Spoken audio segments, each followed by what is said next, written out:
Question de Arnaud Portanelli. Bonsoir Monsieur Assolino. Que pensez-vous du livre du comté Orwell et Natacha Polony, Bienvenue dans le pire des mondes, qui traite du néo-totalitarisme ambiant et qui corrobore toutes vos analyses? C'est le livre du comité Orwell. Natacha Polony a créé le comité Orwell. Je vais être très honnête, je n'ai pas lu cet ouvrage. En revanche, j'ai rencontré Natacha Polony qui m'avait invité dans une émission sur Paris Première. Bon, j'aurais préféré que l'émission se déroulât autrement. Elle m'avait invité en même temps qu'un homme tout à fait sympathique qui est Rafik Smati, mais qui, M. Rafik Smati n'est pas, n'a pas créé un parti politique et qui a bientôt 14 000 adhérents. M. Rafik Smati a annoncé sa candidature à l'élection présidentielle. Je sais qu'il ne cherche pas le parrainage. Bref.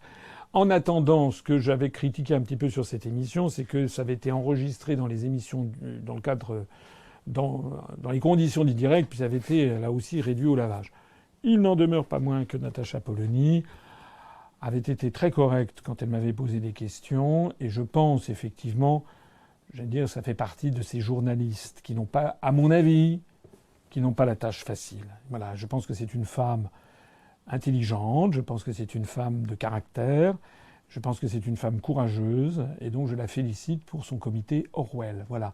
J'aimerais bien sûr que ça aille un peu plus loin, qu'elle fasse un petit peu plus. Mais je sais, et je le sais vraiment, parce qu'un certain nombre de journalistes s'en sont ouverts à moi, que leur situation n'est pas souvent facile. J'en profite d'ailleurs pour rappeler que autant je critique les très grands médias, notamment les gens qui sont à la tête, les propriétaires ou les directeurs de ces grands médias qui ne font pas leur travail, autant je compatis avec le travail d'un certain nombre de leurs journalistes, d'abord la plupart des journalistes qui essayent de faire leur boulot dans des conditions qui ne sont pas faciles.